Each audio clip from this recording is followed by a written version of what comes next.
வணக்கம் குழந்தைங்களே. இன்றைக்கி ஒரு ராஜாவை பற்றி பார்ப்போம். ஒரு ராஜா இருந்தாராம். அவர் எப்படின்னா ரொம்ப சுயநலவாதியாக இருந்தாராம். தான் உண்டு, தன்னோட சுகம், அவ்வளோதான். நல்லா சாப்பிடுவார், தூங்குவார், இப்படி தான் இருந்தாராம். நாட்டு மக்களை பற்றின அக்கறையோ சிந்தனையோ எதுவுமே கிடையாது அவருக்கு. நாட்டில் பார்த்தா பசி, பஞ்சம், வறட்சி, மக்கள் எல்லாம் ஒல்லியாக எலும்பும் தோலுமா ஆயிட்டுருக்காங்களாம். வேலை வாய்ப்பே இல்லை, அப்படி இருக்குது அந்த ஊர். அப்போது காட்டில் ஒரு முனிவர் தவம் பண்ணுறார். அவருக்கு இதை பற்றின ஒரு தெளிவு வருது, ஒரு ஞான திருஷ்டியில் அவருக்கு தெரியுது. இந்த மாதிரி ராஜா இப்படி இருக்கார், ஊர் மக்கள் எல்லாம் ரொம்ப கஷ்டப்படுறாங்க அப்படிங்கிறதெல்லாம் தெரியுது அவருக்கு. அவர் அதனால் இதெல்லாம் சரி பண்ணுறதுக்காக காட்டுக்குள்ளே இருந்து தவத்தை கலைச்சிட்டு ஊருக்கு வர்றார். ஊருக்கு வரும்போது அவர் அப்படியே யோசிச்சுட்டே வர்றார்.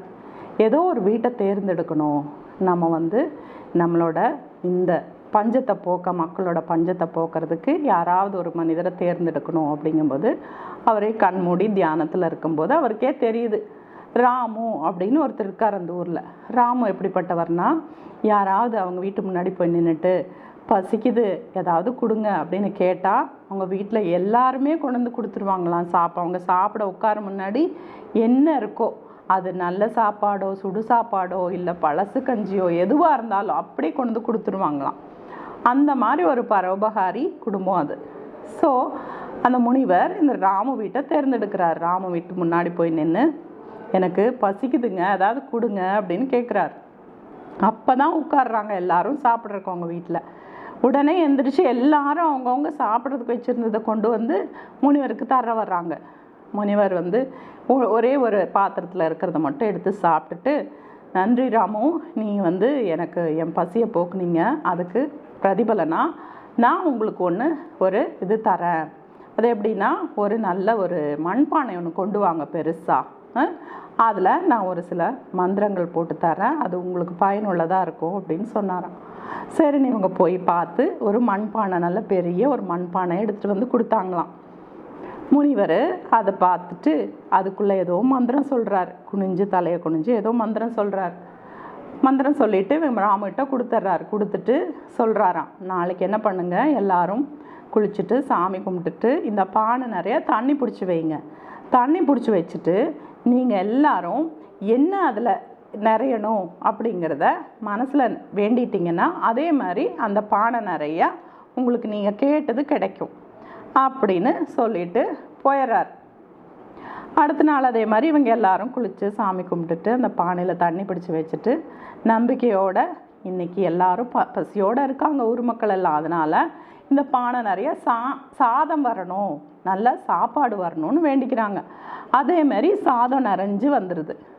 அதை எடுத்து வேறு பாத்திரத்துக்கு மாற்றி வச்சுட்டு, சாதத்துக்கு தொட்டுக்கு எதாவது வேணுமே, சாம்பார், ரசம், காய், கறிகள் எல்லாமே கேட்குறாங்க ஒன்று ஒன்றா. அதே மாதிரி எல்லா பானை நிறைச்சி அவங்க கேட்குறதெல்லாம் கிடைக்குது. எடுத்து வச்சோன்னா ராமு தான் பரோபகாரியாச்சு, என்ன பண்ணுவார், என்ன சொல்கிறாரு, பக்கத்து வீட்டுக்காரர்கிட்ட போய், இங்கே பாருங்கள் எல்லாரும் பசியோடு இருக்கீங்களே, எங்கள் வீட்டில் இன்றைக்கி விருந்து, நீங்கள் என்ன பண்ணுங்கள், நீங்கள் அடுத்த வீட்டுக்காரரை எங்கள் வீட்டுக்கு வர சொல்லிவிட்டு நீங்கள் வாங்க. அதே மாதிரி அடுத்தடுத்த வீட்டுக்காரங்கிட்டையும் தகவல் சொல்லிவிட்டு எல்லாத்தையும் எங்கள் வீட்டுக்கு சாப்பிட வர சொல்லுங்கள் அப்படின்னு சொல்லிடுறாரு. அதே மாதிரி பக்கத்து வீட்டுக்காரரு அடுத்த வீட்டுக்கார்ட்ட சொல்ல, அவர் அடுத்த வீட்டுக்கார்ட்ட சொல்ல, இப்படியே அந்த ஊர் பூரா இந்த செய்தி பரவிடுது. எல்லாரும் கிளம்பி ராமு வீட்டுக்கு வந்துடுறாங்க. ராமு எல்லாருக்கும் வயிறார சாப்பாடு போடுறாரு. எல்லாரும் நல்லா சாப்பிட்றாங்க. சாப்பிட்டுட்டா உண்ட மயக்கத்தில் எல்லாம் அசதியாக தூங்கிடுறாங்க. எல்லாரும் அவங்கவுங்க வீட்டு திண்ணையில் படுத்து தூங்கிடுறாங்க. அப்போ பார்த்து இந்த ராஜா வர்றாரு, சும்மா நகர்வலம் வர்றாரு. ராஜா என்ன நடக்குது ஊர்லன்னு பார்க்கலான்னு வர்றாரு. அப்படி வரும்போது யாரும் வேலை வெட்டி செய்யாமல் எல்லாம் தூங்கிட்டு இருக்காங்க. திண்ணையிலையும் அங்கே இங்கேயும் தூங்கிட்டு இருக்காங்க. உடனே என்ன, இன்னைக்கு எல்லாரும் என்ன தூக்கம், இந்த வேலையில் மதியான வேலையில் என்ன தூக்க வேண்டியிருக்கு அப்படிங்கிறாங்க. அதுக்கு எல்லாரும், இப்போ தாங்க நாங்கள் ராமு வீட்டுக்கு சாப்பாட்டுக்கு போயிட்டு வந்தோம், ராமு எங்கள் எல்லாருக்கும் சாப்பாடு, ஊருக்கே சாப்பாடு போட்டார் ராமு, அதனால் அசதியாக இருக்குது, உண்ட மயக்கம், நாங்கள் தூங்கிட்டுருக்கோம் அப்படின்னு சொன்னாங்களாமா மக்கள். அது என்ன, ராமன் அவ்வளோ பெரிய பணக்காரனா, அது எப்படி அவனுக்கு அவ்வளோ காசு சொத்து எல்லாம் இருக்குது, அவனே ஏழை தானே, போவா கூட்டு போங்க ராமு வீடு எதுன்னு காட்டுங்க அப்படின்னு சொன்னாராம் ராஜா. ராஜா போய் ராமு வீட்டு முன்னாடி நின்னாராம். இப்போது கேட்டாரா ராஜா. என்ன எல்லாருக்கும் சோறு போட்டியாம்மா, உனக்கே இது அவ்வளோ காசு அப்படின்னு கேட்டாராம்மா. இல்லைங்க ராஜா, அது வந்து சொல்லக்கூடாதுங்க, அது ஒரு முனிவர் வந்து எங்களுக்கு வந்து ஒரு வரம் கொடுத்துட்டு போனார், அது என்ன விஷயங்கிற டீட்டெயில்டு சொல்லக்கூடாதுன்னு சொல்லியிருக்காரு அப்படின்னு சொன்னானாமா ராமு. அதுக்கு ராஜாக்கு ஒரே கோவம் வந்துருச்சான். அது நான் ராஜா கேட்குறேன், எங்கிட்ட நீங்கள் சொல்லக்கூடாதா, என்ன விஷயம்னு சொல்லுங்கள் அப்படின்னு பயங்கரமாக திட்டினாராம். நீ என்ன பண்ணுறது, வேறு வழி இல்லையே, சொல்லித்தான் ஆகணும், முனிவர் சொல்லியிருக்காரு சொல்லக்கூடாதுன்னு, சொன்னால் பலிக்காது அப்படின்னு சொல்லியிருக்காரு. ஆனாலும் ராஜா கேட்குறதுனால சொல்ல வேண்டிய கட்டாயம் ஆயிடுச்சு. இந்த மாதிரி நாங்கள் வந்து முனிவருக்கு சாதம் கொடுத்தோம், அவர் அதுக்கு பதிலாக எங்களுக்கு இந்த மாதிரி ஒரு பானையில் மந்திரம் போட்டு கொடுத்தாரு. அந்த மந்திரம் எப்படின்னா, தண்ணி பிடிச்சி சாமி கும்பிட்டு வச்சு நம்ம என்ன வேண்டுறோமோ அது வந்து அந்த பானையில் நிறையும். அப்படி தான் எங்களுக்கு சாம்பார், ரசம், குழம்பு எல்லாம் எடுத்து நாங்கள் எல்லாருக்கும் பசியாருக்கு கொடுத்தோம் அப்படின்னு சொல்கிறாராம்மா. எது மந்திரப்பானையா, எங்கே கொண்டு வாங்க மந்திரப்பானையா, அது இன்னொன்று ஆகுது, நான் இதெல்லாம் நம்ப மாட்டேன், இது என்னோடய அரண்மனையிலேருந்து திருடிட்டு வந்து தானே இந்த வேலையெல்லாம் பண்ணிகிட்ருக்கீங்க அப்படின்னு ராஜாவுக்கு பயங்கர கோபம் வந்துருச்சான். இல்லை ராஜா, அப்படி இல்லைங்க, நாங்கள் சொல்கிறது தான் உண்மை அப்படின்னு சொன்னால் நம்பவே மாட்டேன்ட்டார் ராஜா.